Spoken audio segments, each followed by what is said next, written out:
All right, everyone. Well, good evening and welcome to our Fall into OBOB 2025 event series. I'm Julie, the events manager at Roundabout Books in Bend, Oregon. So, just a reminder, since this is being recorded, if you don't want to be on video, you can turn that off. And then you'll still be able to ask questions later, either out loud or in the chat. If you think of a question and you think you might forget it, you can always put it in the chat now and I can read it off later. And then just remember to remain muted so that we're all listening and paying attention to the wonderful author who is joining us tonight. As I asked before we got started, I would love to hear if this is your first time doing OBOB or you've done it multiple times. And is this your first OBOB event with us, or have you joined us for the few that we've had over the last couple of weeks? They've been really fun. If you missed any of our previous OBOB events, they are on our YouTube channel, and I will email the link to everyone who registered for tonight. So don't worry about that, or if you have to leave early. Okay. We are just so excited to have everybody here tonight, especially our author. So if you haven't already read this book, here's a little bit about it. Butternut lives in the burrows of Milkweed Meadow with her 9 rabbit brothers and sisters. Together, they practice strategies for survival and tell stories. With disastrous scenarios blooming in her mind, Butternut embraces the lessons of her family's story. Stick to your own rabbit kind. But after befriending an incorrigible robin and a wounded deer, Butternut begins to question what she has been taught. When the 3 friends discover other animals in crisis, Butternut must decide whether she can help, rally her friends and family, and be as brave as the heroes in the stories she tells. So our author tonight, Elaine Dimopoulos, is the author of Turn the Tide, a middle grade novel in verse inspired by real world environmental activism, and Material Girls, a young adult dystopian novel. Let's see here. She's joining us tonight from Massachusetts, where she lives with her family and the robins that tend to build their nests above her trellis each spring. So everyone, welcome our author for tonight. Thank you. Thank you, Julie, so much. And thank you to everybody for being here. I think OBOB is the coolest program ever. We need readers. We need 3rd through 5th grade readers. You are the people that I wrote this book for. This is the exact age it was intended for. I grew up loving books. I imagine most of you love books as well. So keep reading as much as you can.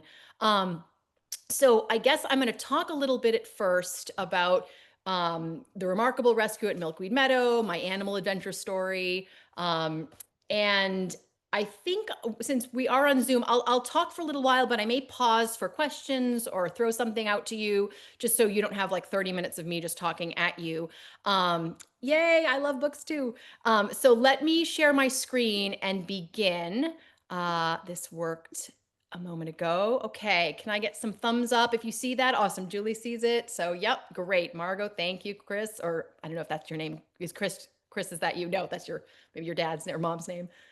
Yeah. Okay, great. Okay, so I am going to talk to you tonight about the remarkable rescue at Milkweed Meadow, but spoiler alert, it has a sequel, and the sequel is out, and it just came out in paperback, actually, which is The Perilous Performance at Milkweed Meadow. I'm going to save that one until the very end and not say too much about it. We'll mostly focus on Remarkable Rescue. But these are animal adventure stories, again, for ages 8 to 11. I think like 3rd, 4th, 5th grade is really the sweet spot for them. I wrote them thinking they could be certainly read kind of, privately, but also could be read aloud. I read them aloud to my kids. My daughter was in 3rd grade when the first one got published, or she was finishing 2nd grade, kind of going into 3rd. And it was a great experience to read that to her. So, all right. So I start with this slide, if you can see it. This is just who I am. My name is Elaine. I have a long last name. It's Greek. I'm Elaine Dimopoulos. I'm a Greek American person. I'm a writer. I'm a parent. I love music. I love nature. The point here is that I have lots of different parts of me, and we all have lots of different parts of us. And I feel like sometimes we feel the need to like define ourselves by one thing, right? Like I'm a ballet dancer or I'm a soccer player or, you know, I'm an artist and that's all I am, or that's like the main thing I am. And I'm really proud that certainly when I was your age and even now, I don't define myself by one thing. I have lots of interests and passions. And what's happened for me as a writer is that they have influenced the kinds of books I write. And what's happened is that the books that I've published so far have all been very different from one another. And Julie told you about a couple of them before. My first novel was called Material Girls. It was a young adult dystopia about kind of fast fashion and pop music. My second novel, Turn the Tide, was a novel in verse about environmental activism. So those two are very different. And then Remarkable Rescue is, you know, different still from these two. And I feel like each of these books draws on a different part of me and a different kind of, you know, a different set of passions. And I'm really happy that that I feel free to be able to kind of write different kinds of books. And that's one of the real joys of being a writer, right? Okay, so what specifically though inspired this series, The Remarkable Rescue at Milkweed Meadow? People call it the Milkweed Meadow series. Okay, so I I said, okay, I've published Turn the Tide. That was really fun. It was written in verse. And now I'm going to turn to something new. What is it going to be? And I'll first say that I grew up reading a lot of animal stories and I love them. And one thing about animal stories is that maybe even more than some books that are published is they tend to be timeless. They tend to endure over long periods of time. And parents who read them will say, oh, I remember when I read The Wind in the Willows, like you should read that now. And kids read them. And so I hope that you're looking at this screen and going, I have definitely read a few books on here. I hope some of you have read Charlotte's Web. Maybe when you were really little, you read The Tale of Peter Rabbit, maybe Fantastic Mr. Fox. I have fourth graders on here. The one and only Ivan is always a big fourth grade read. Tale of Despereaux. Some of these are older, younger. Yeah. So I said, oh my gosh, I've loved animal stories my whole life. Like, what would my animal story look like? Like, what if I were to try to write one? So that seed was in my head. Okay. And then I moved, and I hope you can see the top here. It says in 2017, I moved to a suburban home near a meadow. Okay, so this is a while back, and this is the meadow. I took a picture of it with my phone. I can leave my front door and basically walk down this kind of two streets and walk into this beautiful conservation land. So I felt so lucky being like, oh, I'm away from everything. I can take this beautiful walk every day, like rain or shine. I tend to do it. And oops, wait, why can't I advance the slide? Let me see. Boop, there we go. Okay, and there was milkweed all over the place in this meadow that was near my house. And simultaneously, outside my kitchen window, I noticed that there were these little eastern cottontail rabbits. Now I'm in Massachusetts. That's the kind of rabbits we have. I am curious, maybe down the road, you can let me know if you have similar rabbits over where you are on the West Coast. But these little ones were everywhere. And what would happen is my kids were very young when we moved, and they would sit by the window, and it was kind of like their TV. They would just be entertained by the rabbits and watch them and watch the little ones kind of playing with each other or fighting playfully and eating the clover and eating the grass. So that was all in my head. So it started to be, so I said, all right, my animal story like could involve rabbits. They're everywhere. I think I have another picture of rabbits next. Yes, here's some more. So I kind of had the setting of this meadow, and then these characters started to emerge. I said, all right, I know there've been a lot of rabbit stories, but my own will be different, right? So I said, what if I made the main character of my book a rabbit and named that rabbit Butternut? Okay, so this is kind of how my whole cast of characters came together. We have this trellis at our house, and the first spring we lived in the house, I don't know if you can see this. This is a picture from my second floor window looking down on the left-hand side. You can see the backs of my children's heads, and they're staring at a little nest that a robin family made, robin mom and dad made kind of under the eave there. And there's on the right side is a close-up of what the nest looked like. And my husband loves birds more than I think anybody else in the family, funnily enough. And he got this little camera and kind of went up one day. He didn't disturb the nest, very, very carefully pasted the camera to kind of the bottom of the eave so we could watch what was going on in the nest this first spring. So what happened was the robins laid 3 eggs, and we could watch this whole day by day. Like, these are pictures from his camera. I learned that robins lay eggs 1 day apart. So they lay like kind of one and then one the next day. And so on the left, you can see there's There were 3 eggs in the nest, and because they were laid 3 days apart, they hatched 3 days apart. So 2 of them had hatched, and we were waiting on the third. And then on the right side, all 3 of them hatched, and they grew into fledglings. And this was just such, I mean, we were like checking in with them as if they were our children every day. And they grew into fledglings. And then I said, okay, I've got to give my rabbit a friend. And this rabbit has to be a robin because I'm so entranced by these. So I decided to also put in my story a juvenile robin named Piper. And you can see that this picture is of a young robin. They don't have those bright red breasts until kind of later in the summer. So this is what they look like when they're young. All right. We hung bird feeders in our yard as well. I imagine some of you do that in your backyards too, maybe. Um, and I noticed something. I was like, oh, it's so beautiful. All the birds come. But the blue jays were fierce and kind of mean. And they would squawk and fly at the other birds and chase them away. And I said, is this like true behavior of bluebirds? Like blue jays, they're so beautiful. Like, how can something so beautiful be so mean? And lo and behold, I researched, and yes, they're like these fierce kind of, bullies at the feeder. So I said, all right, we need some, we've got our kind of protagonists, our main characters, and we need some antagonists, some like characters that are causing trouble. So I said, let me throw a greedy blue jay in the book, right? Okay. And then deer. We have deer in our backyard. I mean, not all the time, but they kind of pass through on their little journey. I think, yeah, this one's a video. So I don't know if you can see that moving, but I just stopped in my car. This is not like my house is around the corner, but I just said, oh, there's 3 deer just passing in front of my car. And where there are deer and rabbits in where I live, there are also coyotes. I don't know if you can see that label at the very top, but that is a shot of a coyote kind of going through our neighbor's yard, in fact. So I said, all right, so I'm going to throw some deer and some coyotes in this novel, and there will be some kind of life or death stakes here. So I had my setting, my meadow, and I had my cast of characters, and I was really excited. And I said, this is amazing because I'm not like wondering what rabbits do. I can look out my window and watch them. I'm not wondering what a blue jay is like at the feeder. I can look outside my window. So never underestimate kind of your ability to look at the world and draw inspiration from it. So every story needs a setting, it needs characters, and it needs something else. And it might be like the most important element of the story. And I bet some of you might know if you are talking about this stuff in language arts class. It needs a conflict. It needs problems, right? That's what keeps us turning the pages. We're like, what's going to happen to these characters? Are they in danger? Oh my gosh, what's going to happen? So conflict keeps the story going. So I said, all right, what are my conflicts here in my animal story that I'm making up? Well, one is obvious. We have some predators, right? Like, so we've got a coyote, and Butternut mentions other kind of dangerous animals around, like owls and things like that, that might get her. So she's afraid of that. And I said, and then Blue is part of the conflict because he's kind of a bully.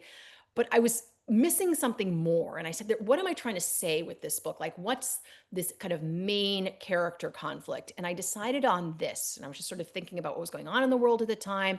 I said, what if I have these animals at the beginning of the story segregated by species, meaning they don't interact and they don't like each other, right? So we have this culture, if you've read the books about, or at least the beginnings of them, the rabbits kind of think they're better than everybody else. They educate their young, they teach the art of storytelling. They say, we don't bother with those other creatures. And they kind of look down their noses at them a little bit at the beginning of the story. The birds keep to themselves.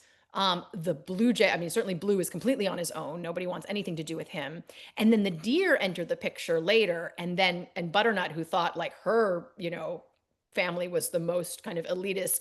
The deer looked down their noses at the rabbits and completely dismissed the birds as well. So the novel starts in this place where people just aren't getting along and there's no sense of community in the meadow.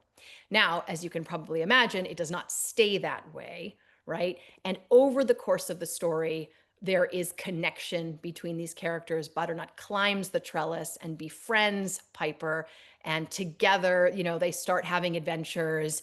And then, Winsome the deer enters. And ultimately, the remarkable rescue that happens in the book cannot be completed without the help of almost every single creature in the meadow. And I said, that's a great way to end, right? And I can't even tell you what the rescue is. I can't even say that because it's a surprise that happens at the very end of the story. You have to read, and you don't know like what Butternut and her pals are rescuing until the end. So I can't say that, but I will say that it takes the help of the whole meadow, and that's the only way it can get done. And I liked that feeling. I liked that ending there. Okay, so I'm going to go on to this next section because I feel like I learned something different with every book I write. Okay. And this is where it gets a little teacherly, but bear with me because I think it's actually very interesting. So, with the remarkable rescue of Milkweed Meadow, the main thing I learned were lessons about revision. Okay. And revision means changing things.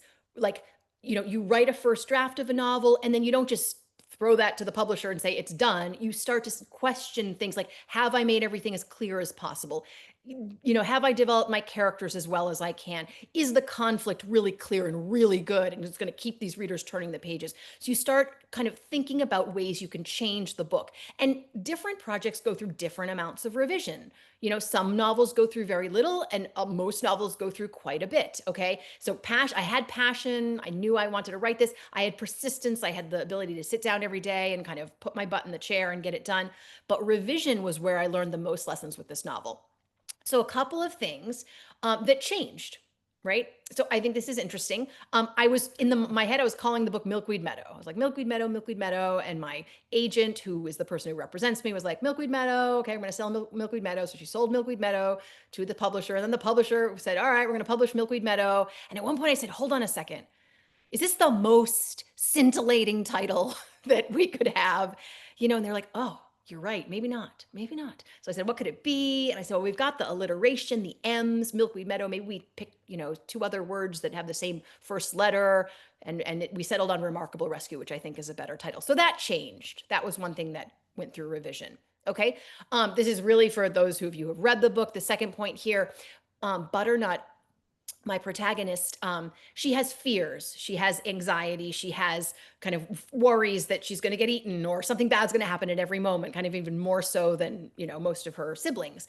And at first I called these fears pathways in her mind, and I had a reader early on who told me pathways is a terrible word. It sounds like a computer word, like some sort of like pathway, like in a computer program or something. She's like, get rid of that and think of something else. So that now she calls them, or I gave her the name brambles for her worries. And again, if you haven't read the book, this may not make much sense, but it's a big part of the book. And it really makes sense to me because she's surrounded by nature, and she talks about these brambles, which are these like twisting, tangling plants, and her fears kind of twist and tangle in her mind. So that kind of, I think, beautiful, kind of word painting came out of revision. Okay, Kale. So Butternut has 9 brothers and sisters, and originally like just had an oldest sister named Lavender who didn't do anything.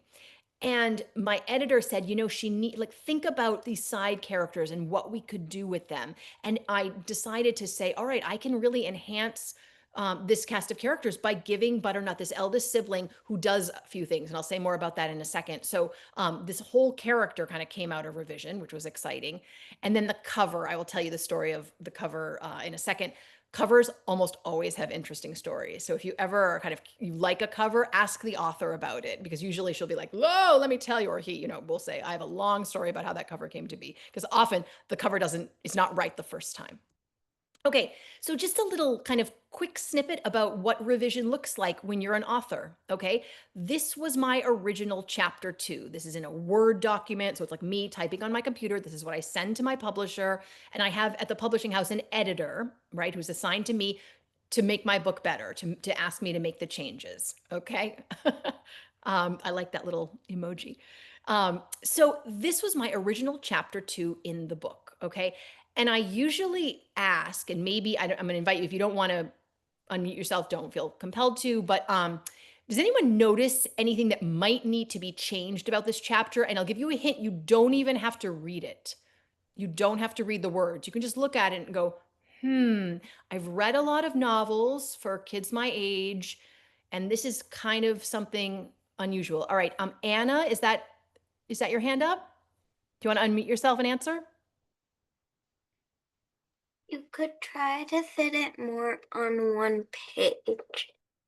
Okay, so yes, this is actually a custom, it's customary for authors in their Word docs, or it has been for like a long time. I don't know if it's still, to leave this big space at the beginning on the left-hand side and start the text down the second, down like almost the halfway point of the page. I don't know why that came to be. I think it's something, it's an old typewriter convention, maybe so that editors could handwrite notes above it. But it is weird, right? The layout is weird because there's a lot of white space on that left side, and then the text ends halfway down the next page, and you're sort of getting to what the answer might be. NPR Room has their hand up. Do you want to unmute yourself and answer? Yes. I don't think there are any pictures. Yes, there are no pictures. I'm going to talk about adding the pictures later. The first draft, when this is me typing on my computer, I'm not an artist, so I'm not going to add the pictures myself. There was a separate artist named Doug Salati who came in after and illustrated the book. So at this point, there needs to be pictures. I think I was like, oh, this book must be illustrated. It would be so charming with illustrations, but that's not what the problem was initially with this chapter. Margot, I'll take your hand that's up, and then if I'll just give you the answer if this is wrong. But what do you think it is? I have a question. Yes. So, why did you write the numbers instead of for the chapters, like 2, 3, instead of doing like the Roman numbers? So I did do Roman numerals, right? Like, and in the book they end up, ooh, can you see that? Looking like that. Right? You know what? It's funny, like, it's sometimes it's not even a deliberate choice. I think subconsciously with this one, I did Roman numerals because this felt like a classic old-fashioned kind of story. And I felt like Roman numerals were a little more traditional than Arabic numerals, than like, 1, 2, 3. So that is why I chose Roman numerals for this. And I didn't do chapter titles. Some people put titles on them. I don't know.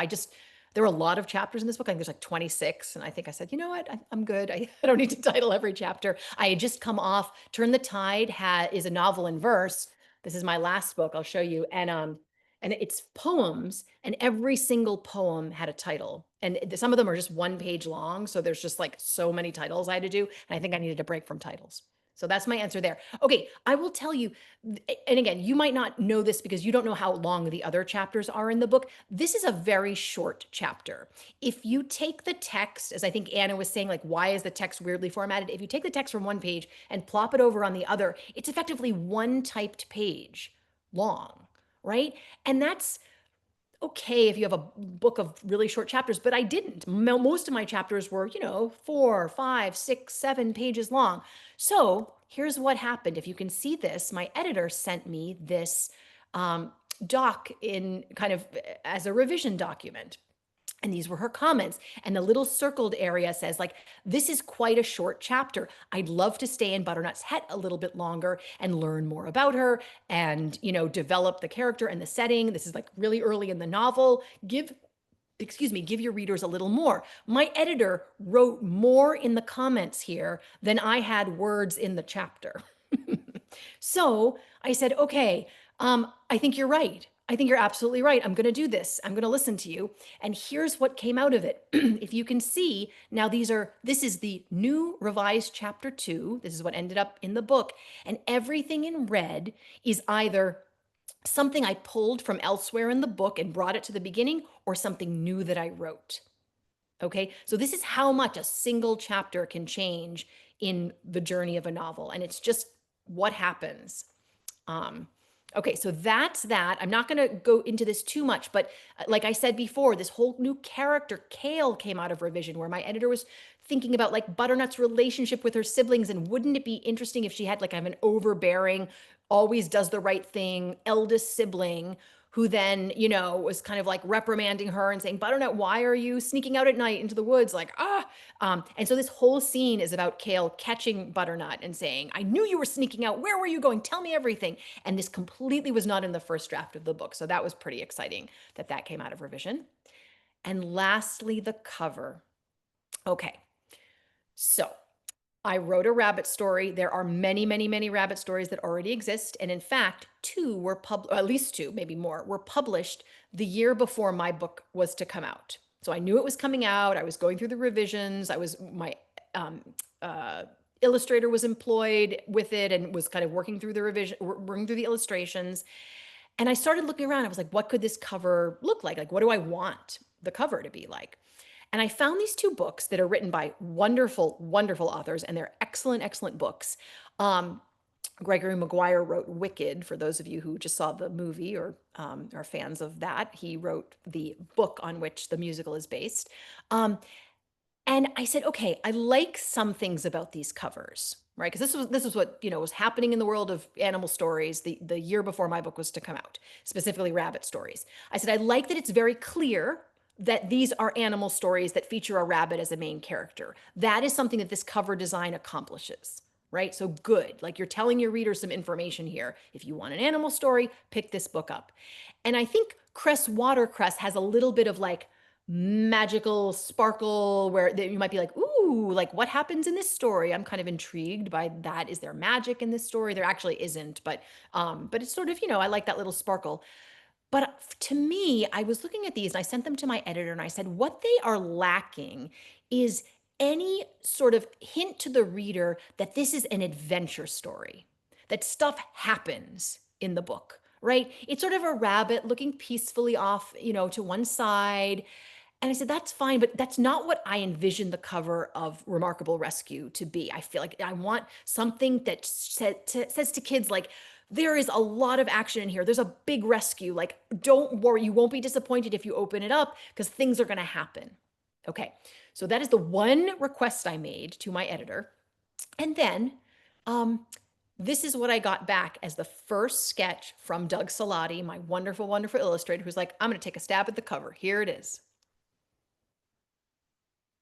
Okay, and I'll just let you think about that for a moment, because I was like, are you kidding me? Like, the one thing I said was like, these covers with like the rabbit kind of looking off in one direction, they're kind of quiet, nothing, this doesn't communicate to the reader that anything happens in the book. And he didn't know this feedback. He was just like, oh, I'm pulling this cover out of my head. And I was kind of like, oh no. And it's so funny to me, if you like, the rabbits are even looking in the same direction, like that just happened by chance.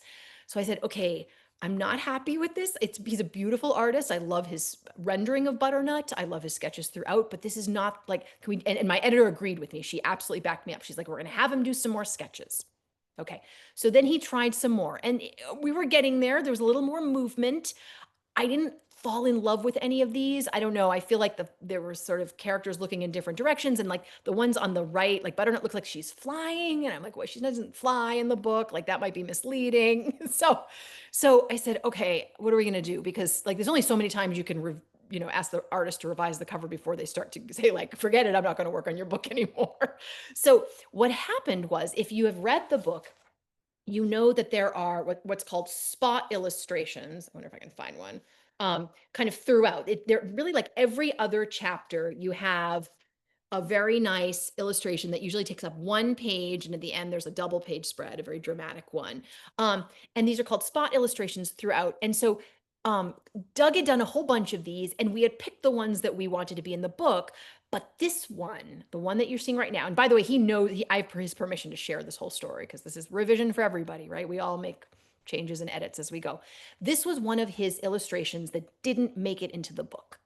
And I loved it, right? So this is from a moment in the book when a coyote appears in the brush and Mother says, get back to the colony, the burrow right now. And I said, could we have something like this on the cover? Because when I look at this picture, I don't know. I have questions. I'm like, where are these rabbits running to? Or are they running from something? Like, what is it? Where are they going? What's chasing them? Is something chasing them? Like, I want to pick up that book because I want the answers to my questions, right? This is not just a single rabbit kind of staring sideways. So I said, can we do something like this? And Doug liked the idea, and my editor liked the idea. Everybody liked the idea. And so we ended up, they ended up going the other direction, but with kind of rabbits and some other meadow creatures running through the grass at night with that beautiful moon. I love this cover. I think it communicates, yes, it's a charming traditional animal story, but it's going to be a, a big adventure if you open it up too. So we got there with this. Okay, so I will say that I wrote this book. Actually, I'll just tell you, I'm going to go ahead and talk about the sequel for 2 seconds, and then we can take questions.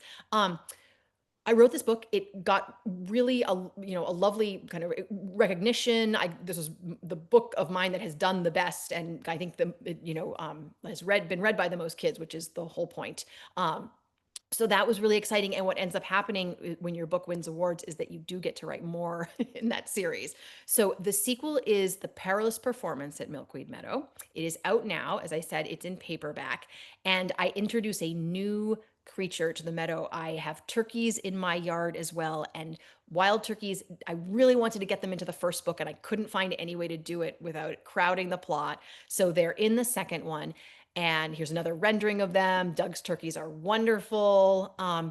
What happens in the sequel is that the creatures put on a summer show. So the turkeys are a traveling theatrical troupe that comes to the meadow, and they put on a little skit for the meadow creatures and say, we are going to welcome you all and invite you to put on this summer play. And you are going to be the actors, you're going to be the set builders, you're going to be, the props designers. And the meadow creatures go, this is amazing, so much fun. And what you learn in the first chapter of the book is that on opening night, they build this, you can see the theater. On opening night, the playhouse in the oak forest burns to the ground. And you have to read the rest of the book to find out what happened, who started the fire, and why.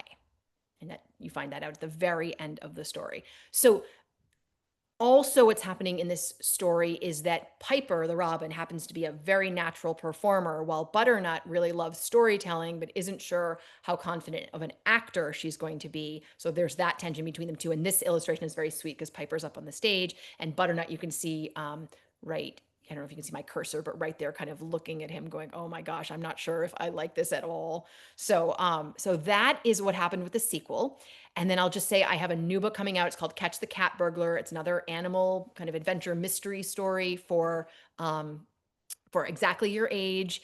And that's getting illustrated right now, so I can't show you a cover design or anything like that, but I have a picture of my own cat Plato when he was a kitten, and he's really, really cute. So I'm doing cats next, and I'm currently working on a third book in the Milkweed Meadow series. I'm so excited. I just got kind of permission to get it published. I'm really, really frantically writing it now to hit my deadline, and I'm thrilled that they're letting me do it. So that is my spiel, and I will stop there. I'm sorry I didn't stop kind of midway through, but we had a little bit of back and forth. But if you have questions or comments or anything at all, I would love to take them. And thank you so much for listening to me. That's fantastic. Thank All right. you. Is it Lyra or Lyra? Oh, Yeah, thank go you, ahead. Julie. Yeah. If you have your hand up, go ahead and ask your question. My question is, how did you come up with all the character names? The names. Ooh, names are fun. Yes, here, I'll stop my share so we can be a little bit bigger. Right. Names are hard for me. Sometimes they just come and you're like, I know that character's, So with the rabbits, right, I named them all after foods that rabbits eat. Okay, so butternut is like the butternut squash, right? And kale, lavender, chicory, baby sweet corn. So that was fun because there's 10 rabbits. And then the mother and the grandmother, Nettle is the mother. And I loved that name because she's a little bit prickly, right? And then Sage is the grandmother. Sage means wise. So sometimes the name, you're like, oh, that really works. Piper, I don't know. I just wanted like a peppy, perky name. Winsome, as you know, if you've read the book, appreciates beauty, and then word winsome kind of means graceful and beautiful. So I thought that would work. Blue, I was like, I'll call Blue Blue. It's fine. And then I read a book where they were like, oh, you know, if you're going to be lazy with names, you might like name your blue jay Blue, for example. And I was kind of like, oh, I did name my blue jay Blue, but I don't care. I like blue, and you know, it works for me. Because once you start, you give them the name, and then you kind of live with it, and you're like, is that right? Am I going to change it? And sometimes you change it, but then once you've lived with the name for, you know, a year or so, like that character is blue, and there's no going back.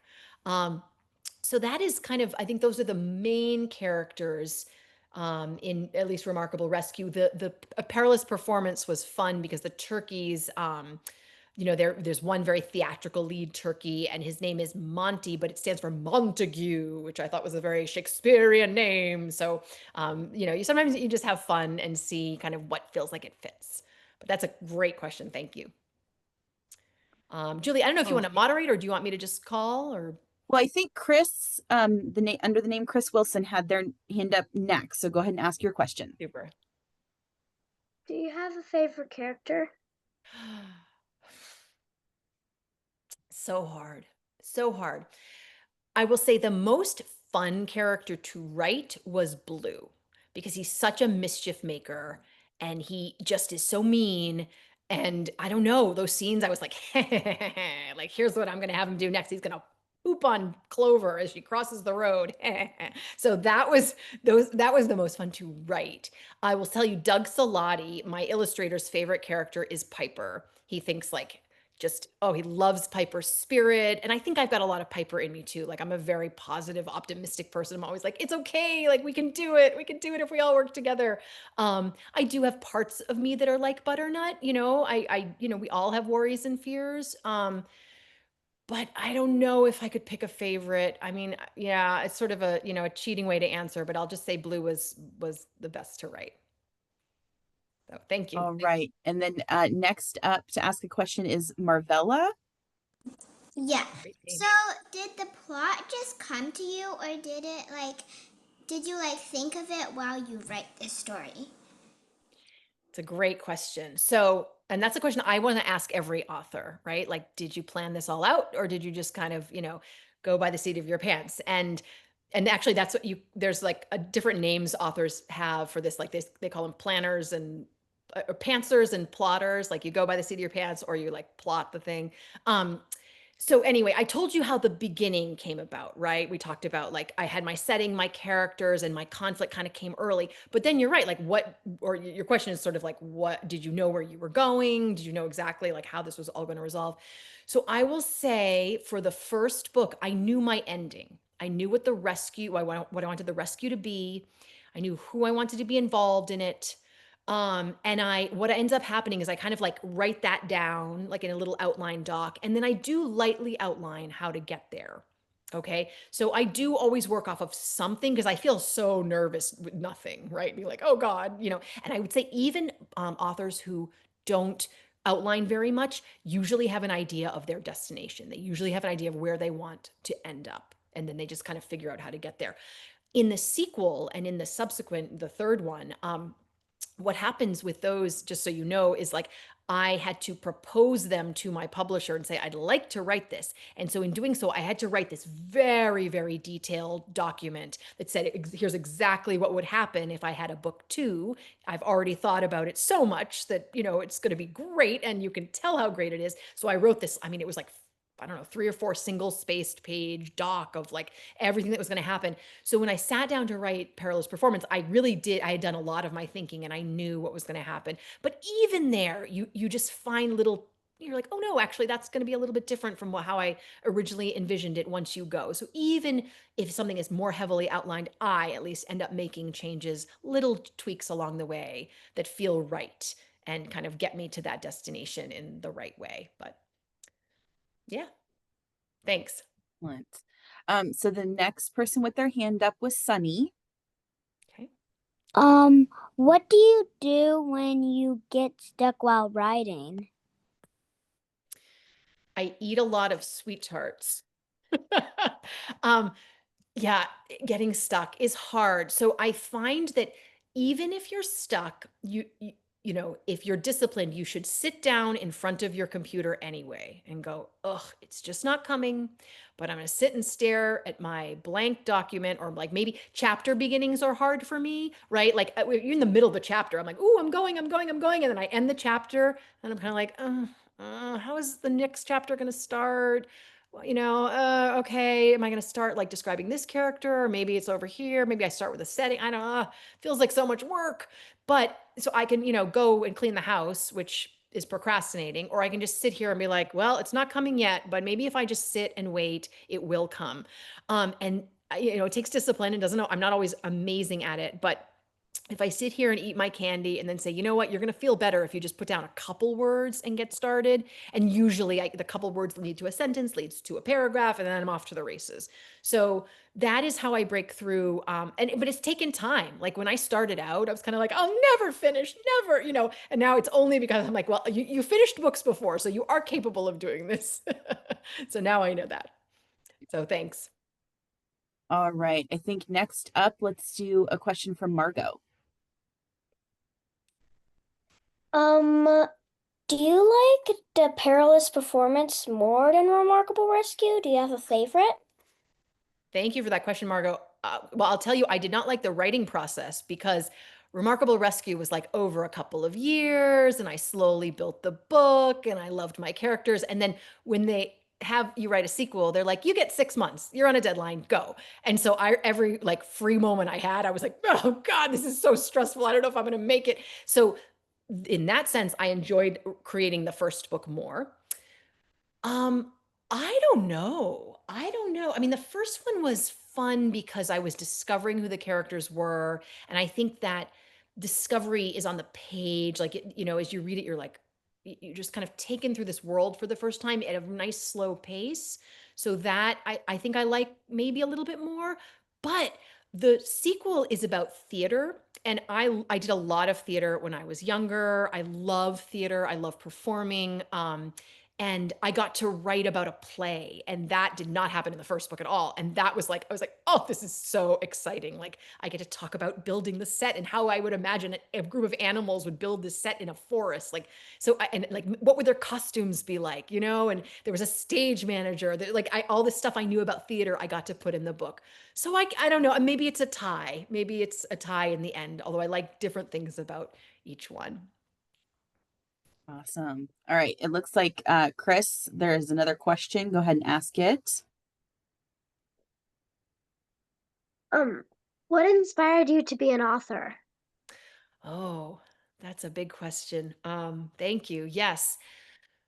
I think I always knew deep down that it's what I wanted to do, but I'll be honest, I did not think I was going to be good enough to be an author. I don't think I was like, I like writing. I'm pretty good at writing, but what authors do seems like something that's magical and something that I will never be talented enough to do. Like I can't imagine writing a 200-page book. Like that's intimidating.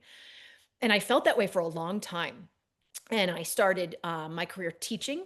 So I taught English. I love books. Like I said before, so I taught books, and I started small. I started dabbling. I wrote a short story, you know, which was like a few pages. And then I went to graduate school for writing. There's a degree called an MFA, a Master of Fine Arts degree in writing. And I hadn't done a ton of writing, creative writing, before I went.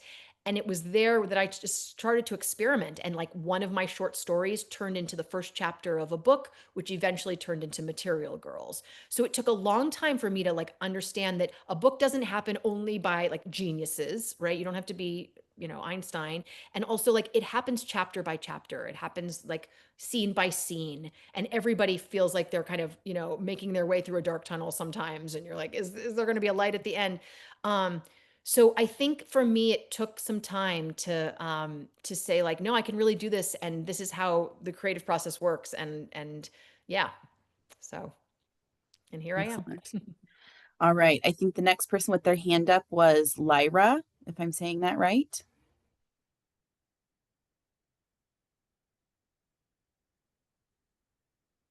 Hold on. There you go. You said it right. My question is, if you could be any character in the book, who would you be?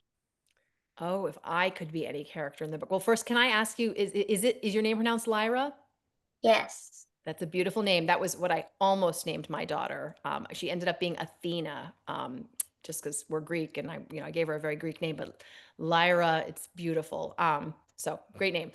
Um, if I could be any character in the book, I think I'd be Piper, right? Like, I mean, just always happy, loving everybody, and speaking, alliteratively, like to be able to just, Piper is a little bit tricky to write, right? If you know the book, he speaks alliteratively. So he's like, "Oh, you're such a, brave Butternut. We're going to have a remarkable rescue tonight," right? So he uses the same for sounds at the beginnings of words in his sentences, and it's kind of laborious to write, but it's so fun to once I have written it, and I think I would love to speak that way in the world. So I think it would be Piper. That's awesome. All right, Sunny, go ahead and ask your question. Was it hard to find a publisher for your book? Great question. A little bit, yes. We gave it to the publisher who had published my previous book, Turn the Tide, which was HarperCollins, a very big publisher. And they liked it, but they were like, we don't think this is quite right for us. So they said no. And my agent said, don't worry, we'll send it around. We'll send it around.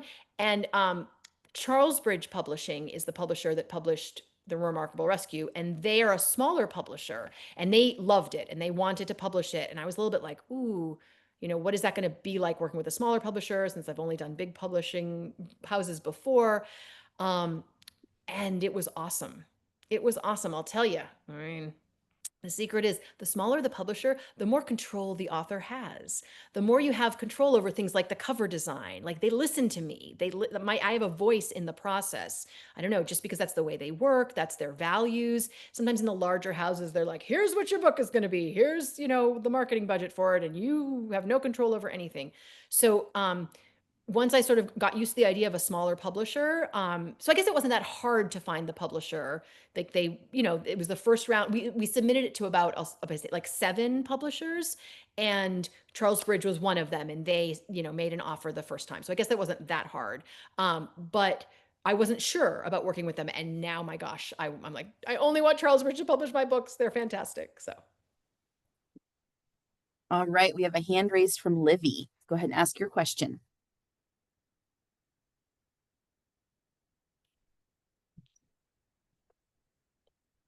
Oh, maybe it's